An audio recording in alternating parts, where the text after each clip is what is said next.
Researchers के हिसाब से साउथ पोल में जो प्रेजेंस ऑफ वाटर आइस है वो बहुत मात्रा में है और इसी के बारे में और डेटा धरती चाहता है। मून के इस रीजन में कभी भी सनलाइट नहीं पड़ता है और ये एक ऐसा रीजन है जहाँ पर परपेचुअल डार्कनेस था बिलियंस ऑफ ईयर्स से, और डार्कनेस है और डार्कनेस रहेगा।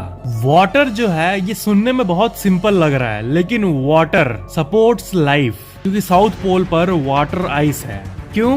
क्योंकि वहाँ पर सनलाइट नहीं पहुँचता और इसलिए वहाँ पर ऐसी कंडीशंस है कि पानी बहुत मात्रा में जमी हुई रह सकती है बहुत सालों तक, इनफैक्ट मिलियंस ऑफ ईयर्स तक। आपको पता है पहला एविडेंस, पहली ऐसी कोई जांच, ऐसा कोई कैलकुलेशन जो ये बताए कि पोल्स पर पानी है, ये इंडिया का चंद्रयान 1 पहली बार दिखाया था। ये फोटो आप देख सकते हो, ये जो ब्लू ब्लू आपको दिख रहा है ये है पानी का डिटेक्शन, और इसी प्रेजेंस ऑफ वाटर को चंद्रयान 1 ने आज से करीब 15 साल पहले ही पता कर लिया था। और यही वो कारण है जिसके चलते ये माना गया है कि वहाँ पर वाटर आइस ट्रैप्ड है। और जो मैंने आपको बताया था ना कि किसी भी मिशन में ऑर्बिटर होता है जो कि ऊपर घूमते रहता है, लैंडर होता है और रोवर होता है। तो ये जो ऑर्बिटर्स होते हैं ये किस लिए है वहाँ? ये इसलिए है ताकि वो वहाँ के सारे रीजन्स का डेटा हमें भेज पाए। तो चाहे वो इंडिया का ऑर्बिटर हो या फिर बहुत सारे देश जिसका ऑर्बिटर अभी चांद पर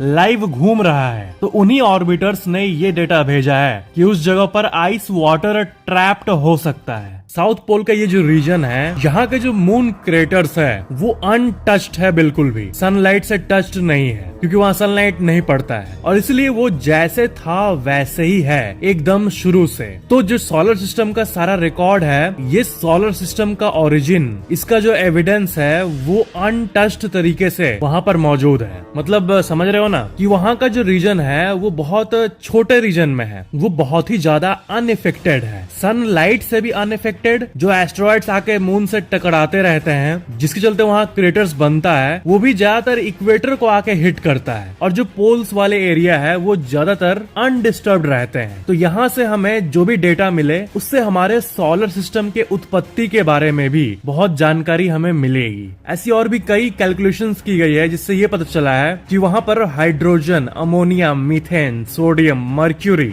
hydrogen, ammonia, methane, sodium, mercury, silver, in fact इतनी सारी चीजें मौजूद है और इसलिए उस जगह को the place for untapped resources माना जाता है। यानी ऐसी जगह जो कि खजाना है लेकिन उसको कोई टैप नहीं कर पाया है। चांद का जो साउथ पोल है वहाँ पर टेम्परेचर -150 से -200 डिग्री सेल्सियस तक पहुँच जाता है। मतलब जितने भी इलेक्ट्रॉनिक इक्विपमेंट्स होंगे जैसे कि सोलर पैनल या फिर उसका बॉडी या फिर उसके चक्के, ये सब आप सोचो इस तरह बिल्ड की गई है ऐसे मटेरियल से जिससे वो एक्सट्रीम कोल्ड ऐसे टेम्परेचर में भी वर्क करते रहे। हमारे यूनिवर्स में ऐसे कई एलिमेंट्स हैं जो कि धरती के लिए हो सकता है रेयर हो, यहाँ पर हम इन्हें quote end quote rare earth minerals कहते हैं, लेकिन ऐसी कई जगहें हैं हमारे यूनिवर्स में जहां पर वही चीजें एबंडेंस में अवेलेबल है। आपने उस प्लेनेट के बारे में सुना होगा जो कि डायमंड का बना हुआ है, डायमंड प्लेनेट कहते हैं इसे। तो ये पूरा प्लेनेट खरबों डॉलर का होगा, पूरे विश्व में जितना पैसा है उससे 1000 गुना ज्यादा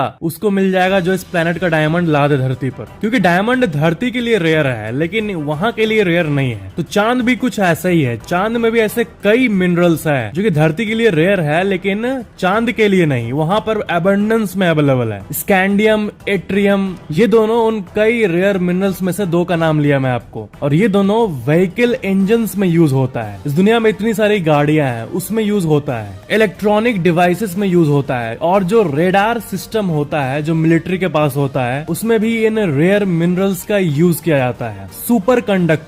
सुपर कंडक्टर्स में भी इनका यूज किया जाता है। हीलियम 3 जो कि एक रेयर एलिमेंट है, ये एक ऐसा गैस है जो कि क्लीन और पावरफुल फ्यूल के तौर पर यूज किया जा सकता है। कहाँ पर? न्यूक्लियर फ्यूजन रिएक्टर्स में। और ये धरती पर कम है लेकिन चांद में बहुत मात्रा में है। और फाइनली वाटर से बड़ी चीज और क्या होगी? अब ल्यूनर आइस अगर मिल जाए तो इससे बड़ी बात और कुछ नहीं होगी। हीलियम 3 के साथ साथ silicon, iron, magnesium, calcium, aluminium, manganese, titanium, ये सब चीजें भी चांद पर मौजूद है। मतलब चांद एक ट्रेजर बॉक्स की तरह है, लिटरली नहीं लेकिन इनडायरेक्टली। और नासा का जो अपोलो मिशन हुआ था उसमें चांद पे सिल्वर भी बहुत मात्रा में मिला था और गोल्ड भी थोड़े मात्रा में मिला था। किस जगह पर मिला था पता है? जो अर्थ फेसिंग साइड होता है, जो मैं बोला ना कि साउथ पोल और नॉर्थ पोल तो थोड़ा इनएक्सेसिबल हो जाता है, लेकिन जो फेस हमें दिखता है डायरेक्ट यहाँ से, वो इक्वेटर के पास वाला एरिया, वहां पर सिल्वर और गोल्ड भी मौजूद है।